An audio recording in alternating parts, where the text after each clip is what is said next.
प्याज में हल्दी डाल के आपका कौन सा मसला हल होने वाला है और इसके साथ साथ बहुत सी ऐसी टिप जो आपके रोज़मर्रा के कामों को आसान बना देंगी और हज़ारों रुपयों की बचत करेंगी। आज की वीडियो बहुत ही अमेजिंग होने वाली है, कोई भी पार्ट मिस मत कीजिएगा। Welcome back my YouTube family. कैसे हैं आप लोग? आई होप आप बहुत अच्छे होंगे। तो चलो बढ़ते हैं अपने पहले टिप्स की तरफ। मेरा पहला टिप्स है रुपट्टे को लेकर। ये आपको एक रुपट्टा लेना है, इसकी जो साइज़ है वहाँ से आप पकड़ लीजिए और पकड़ने के बाद आपके यहाँ पे से नोट लगा देनी है। ये देखें, इस तरीके से नोट लगानी है आपकी नोट यहाँ आनी चाहिए। अब आपको क्या करना है, जो आपका ये बड़ा हिस्सा है वो आप इसके अंदर डालिए और नोट भी इसके अंदर डाल दीजिए और इसे इस तरीके से इसके ऊपर कवर कर दीजिए। अब ये हमारे किस काम आने वाला है मैं आपको आगे चल के बताती हूँ। मेरे पास ये अलमारी के पास जगह थी, ये मैंने यहाँ पर इसे रख दिया और इस पर एक गुलदस्ता रख दिया। अगर आप इसे सोफ़े के पास रखेंगे तो ये और भी ज़्यादा खूबसूरत लगता है। इस सिलेंडर को हम बिल्कुल छुपा के रखते हैं। वो देखिए आप, सिलेंडर ये हमारे कितने काम आया है और हमारा रूम भी इससे खूबसूरत लग रहा है। तो चलो बढ़ते हैं अपने अगले टिप्स की तरफ। मेरा अगला टिप्स है इन चश्मों को लेकर। ये चश्मे बहुत ही नाजुक होते हैं, अगर इसी तरीके से ये कहीं भी पड़े रहें तो इनका कांच टूटने का डर ही रहता है। इसको भी हमें ऑर्गेनाइज करके ज़रूर रखना चाहिए। इसके लिए मैं आपको बहुत ही ईजी तरीका बताती हूँ जो आपको बहुत पसंद आएगा और ये बिल्कुल सेफ़ रहेंगे। इसके लिए लेना है आपको एक हैंगर और हैंगर मैंने इस तरीके से लगाएं। हमारे कितने अच्छे से ये ऑर्गेनाइज हो गए हैं। आप इसी तरीके से आप जितने चाहें उतने चश्मे इस हैंगर में लगा सकते हैं। हैंगर में लगा कर आप अपने अलमारी में कहीं भी इसे हैंग कर लीजिए। ये तो मैंने अलमारी के बाहर लगा कर आपको सिर्फ आइडिया दिया है ना, कितना बेहतरीन और यूज़फुल टिप्स। तो चलो बढ़ते हैं अपने अगले टिप्स। अगला टिप्स है, उसके लिए आपको एक चाहिएगा हैंकी, रुमाल। ये तो मेरे पास छोटा सा और बहुत ही पतला है, लेकिन आप थोड़ा सा मोटा और बड़ा लें। उसके लिए आपको क्या करना है, ये इस तरीके से इसे फोल्ड करें, जैसे मैं कर रही हूँ फोल्ड, इस तरीके से करें। इसे बिल्कुल आधी जगह पे आके रोक दें और इस तरीके से यहाँ से फिर आधा करें। अब आपको एक हिस्सा बड़ा लेना है, एक छोटा लेना है और इसे इस तरीके से मोड़ के इस तरीके से मोड़ लें। अब मैं क्या बना रही हूँ आपको आगे चल के पता चलेगी और इसे अच्छे से सेट कर लें।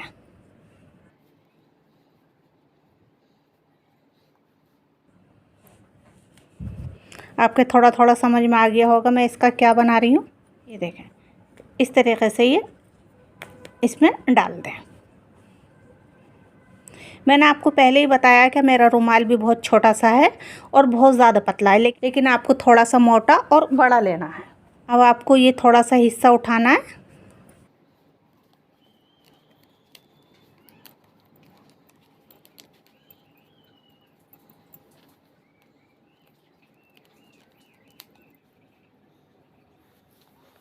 इस पर बस थोड़ा सा ऊन लपेट दिया है और ये बिल्कुल हमारा छोटा सा टेडी बेयर तैयार हो गया है। लेकिन आपके पास जो रुमाल थोड़ा बड़ा और मोटा होना चाहिए, तो ये काफ़ी बड़ा टेडी बेयर बनेगा। इसे आप खुद भी बनाएं और अपने बच्चों को भी बनाना सिखाएं। इस चीज़ से बच्चे बहुत खुश होते हैं और ये बनाना भी कितना आसान है। तो चलो बढ़ते हैं अपने अगले टिप्स की तरफ। फ्रेंड, मेरा अगला टिप्स है ये फार्मूला क्रीम बनाने का। अगर आपकी ये ख्वाहिश है कि आपको कभी मेकअप की ज़रूरत नहीं पड़े, ना ही आपको कभी पार्लर जाना पड़े, तो ये फार्मूला क्रीम आप ज़रूर बनाएं और रोज़ रात में डेली अपने चेहरे पे, हाथ पैरों पे, सब जगह लगाएं। आप देखेंगे आपका चेहरा कितना ग्लो कर रहा है। आपके चेहरे से जितने भी दाग धब्बे हैं पूरे ख़त्म हो जाएंगे। आप इसे एक बार यूज़ करके ज़रूर देखें, मेरी गारंटी है। ना तो आपको कभी मेकअप की ज़रूरत पड़ेगी और ना ही आपको कभी पार्लर जाने की ज़रूरत पड़ेगी। तो चलो देखते हैं हमें इसे किस तरीके से बनाना और इसके लिए हमें किस चीज़ की ज़रूरत पड़ेगी। इसके लिए हमें 3 इंग्रेडिएंट की ज़रूरत पड़ेगी। Aloe vera gel. एलोवेरा जेल आपको मार्केट का ही लेना, घर का लेंगे तो आपको ये 2-3 दिन का ही बना के रखना पड़ेगा, लेकिन आप इसे महीनों के लिए बनाना चाह रहे हैं तो आपको मार्केट का ही एलोवेरा जेल लें। और दूसरी चीज़ जो चाहिए कि वो है हमारे पास बादाम का तेल। आप बादाम के तेल की जगह नारियल तेल भी यूज़ कर सकते हैं, लेकिन मेरे पास बादाम का तेल है तो मैं बादाम का तेल ही यूज़ कर रही हूँ। और तीसरी चीज़ वो है ग्लिसरीन। बस हमें ये तीन ही चीज़ चाहिएंगी। और इसमें एक चीज़ मैं और मिक्स करूँगी, वो ऑप्शनल है। अगर आपके पास हो तो आप ज़रूर डालें, अगर नहीं है तो बिल्कुल उसको स्किप कर दें, उसकी इतनी ख़ास ज़रूरत नहीं पड़ती है। अब हमें इसको कितना कितना लेना है, मैं पूरा 1 चम्मच भर के एलोवेरा जेल। अगर ये थोड़ा बहुत कम ज़्यादा भी हो जाता है तो कोई फ़र्क नहीं पड़ता है। मैं जब मिक्स करके नहीं रखती हूँ तो मैं ऐसे ही हथेली पे हर चीज़ लेके थोड़ी थोड़ी और उसे मिक्स करके ही लगाती हूँ। ये देखो मैंने पूरा ये 1 चम्मच भर के बादाम का तेल डाला है। अगर आपके पास बादाम का तेल नहीं है तो आप इसकी जगह नारियल तेल डाल दें।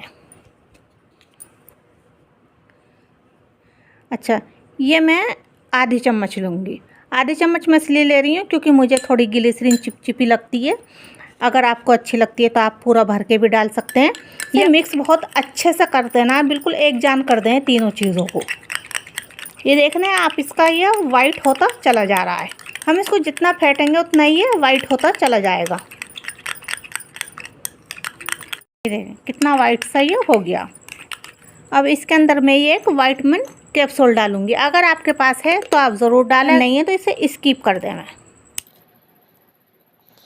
ये विटामिन कैप्सूल जो होता है ना, ये हमारी स्किन में बहुत ज़्यादा ग्लो लाता है। अब इसे भी हम डाल के अच्छे से मिक्स कर लेंगे। अब आप कोई भी शीशी कंटेनर लीजिए और उसके अंदर इसे सेव कर लीजिए। ये पूरा 1 महीने तक आपका ख़राब नहीं होगा। आप इसे फ्रिज के बाहर भी 1 महीने तक रख सकते हैं। इसको एक बार बना के यूज़ ज़रूर करें, क्रीम के आप खुद फ़ैन हो जाएंगे। मेरा अगला टिप्स लहसुन को लेके शॉर्ट वीडियो में एक हैक्स बहुत ज़्यादा वायरल हो रहा है। सोचा क्यों ना मैं भी इसको ट्राई करके देखूं ये कितना काम आता है, और मैं वो आपको भी बताती हूँ। ये देखो उस पर ना इस तरीके से चाय छलनी ले रहे हैं, इस तरीके से घिस रहे हैं, लेकिन नहीं, नाम को भी काम नहीं कर रहा है ये।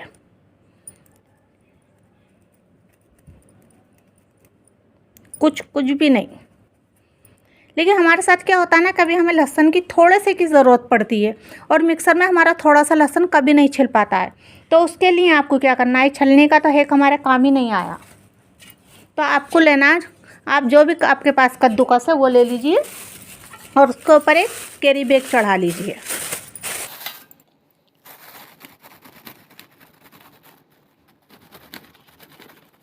घिस सकते हैं क्योंकि थोड़ा सा लहसुन हमारे मिक्सर में नहीं पीस पाता है।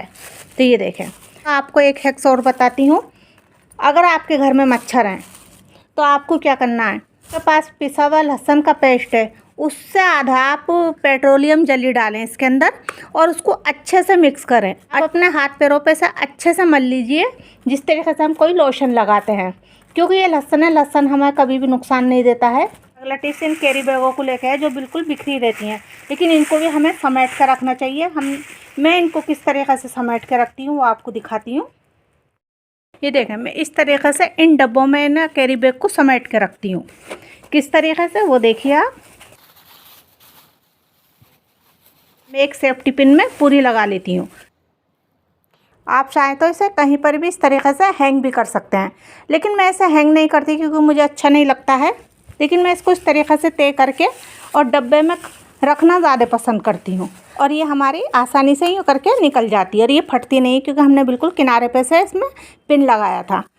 और हमारे पास जिस तरीके से हमें छोटी बड़ी चाहिए उस तरीके से हमें मिल जाती है। हमें बड़ी की ज़रूरत है, ये छोटी की। अगर आप इसको हैंग करके रखना चाहते हैं तो हैंग करके रख लीजिए। और इसके अंदर ये मेरे पास थोड़ी अलग टाइप की है, तो ये मैं इसके अंदर रखती हूँ जिससे मुझे आसानी से अलग ही मिल जाए, क्योंकि मैं इसके अंदर टिफिन डाल के देती हूँ,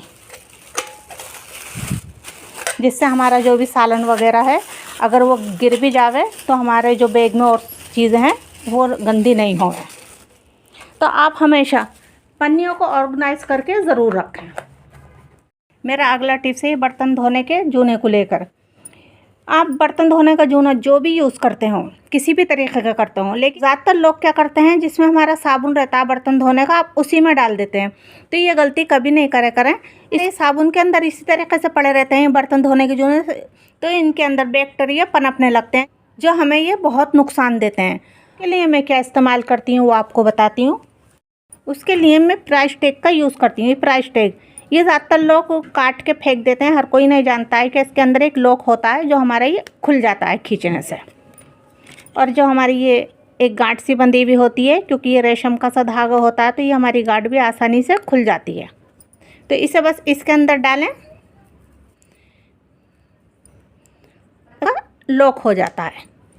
वैसे बर्तन धोने के बाद हैंग कर दे करें, इसे बिल्कुल भी साबुन के अंदर नहीं रखा करें, जिससे बैक्टीरिया बिल्कुल नहीं पनपने पाएँ। अच्छा, मैं इसे लॉक का ही क्यों करती हूँ, क्योंकि मैं जब ये गंदा हो जाता है ना, जला के उसके ऊपर थोड़ी देर रखती हूँ, जिससे इसके अंदर जितने भी बैक्टीरिया वो पूरे निकल जाएं। इसलिए मैं इसके अंदर धागा बांधना पसंद नहीं करती, मैं ड्राई स्टिक का ही यूज़ करती हूँ। तो चलो बढ़ते हैं अपने अगले टिप्स की तरफ। अगला टिप्स है ये कांच की चूड़ियों को लेकर। ये हम कहीं भी सफ़र कर रहे होते हैं तो हम मेटल की चूड़ियाँ तो आसानी से ले जाते हैं, लेकिन कांच की चूड़ियों को हमें डर ही लगा रहता है कि हमारी ये टूट नहीं जाए। ऐसा ट्रिक बताती हूँ आपको जिससे आपकी ये चूड़ी टूटेंगी नहीं, आप इसे कहीं भी रख के लेके जा सकते हैं। तो इस तरीके से आपको थोड़ी थोड़ी चूड़ियाँ 2-3 जगह कर लेनी है। उसके लिए लेना आपको एक रबड़ बैंड। ये रबड़ है, रबड़ को इस तरीके से इसके ऊपर बस चढ़ा लेना है। ये देखें, आप जितनी भी आपके पास चूड़ियाँ इस तरीके से थोड़ी थोड़ी पे आप 2-2 रबड़ चढ़ाइए। और आपको आगे क्या करना है, आपको लेना है कोई भी सॉक्स, और इन्हें आपको सॉक्स के अंदर डालना है, जिससे ये बिल्कुल सेफ रहना है।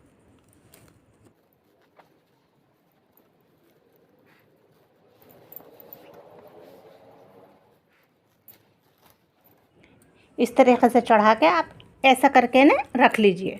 और आप इनको इस तरीके से खड़ी नहीं रखें, क्योंकि चूड़ियाँ ना खड़ी ज़्यादा टूटती हैं। इस तरीके से रखेंगे आप जिस जगह पे रख रहे हैं तो ये चूड़ियाँ आपकी नहीं टूटेंगी। तो चलो बढ़ते हैं अपने अगले टिप्स की तरफ। मेरा अगला टिप्स है प्याज को लेकर। आपने प्याज के ऊपर कभी हल्दी डाली है? फ्रेंड, मैं आपको एक ऐसा टिप्स बताने वाली हूँ जिसको आपको नोट करके अपने घर में ज़रूर रखना चाहिए। ये देखें, इस तरीके से आपको प्याज काट लेनी है, इन हिस्सों को हटा देना। इस तरीके से हमें गोल हिस्सा चाहिएगा। और इसके ऊपर डालनी है आपको हल्दी। हल्दी आपको थोड़ी ज़्यादा डालनी है, कम नहीं डालनी है।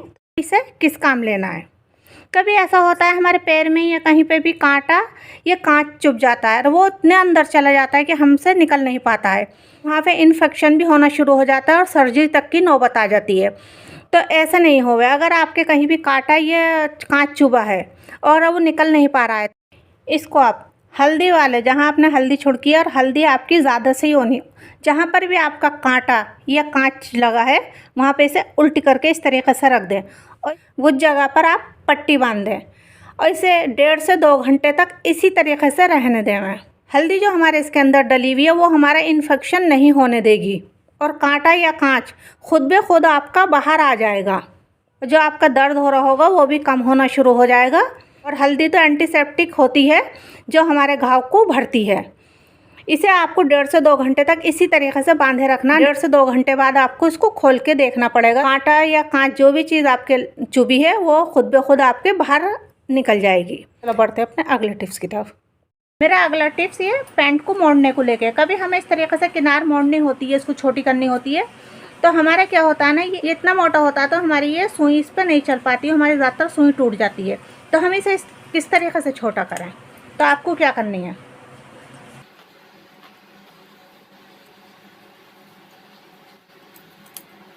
ये इतना हिस्सा आपको निकाल ही देना है। और अब मैं आपको इसको सिलाई करके दिखाती हूँ।